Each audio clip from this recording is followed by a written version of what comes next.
नया साल में प्यार का अवार्ड आया है, झलक रहा है। हाँ नया साल में प्यार का अवार्ड आया है। लाभार का हो लाभार का ग्रीटिंग कार्ड आया है। लाभार का ग्रीटिंग कार्ड आया है। ये तो खुशखबरी है। चुप चुप खुशखबरी।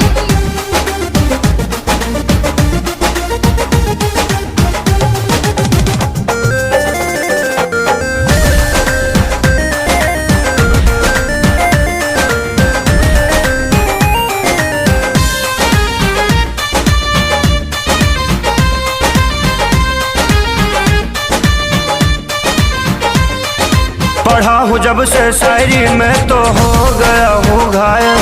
रात भरी तकिया के नीचे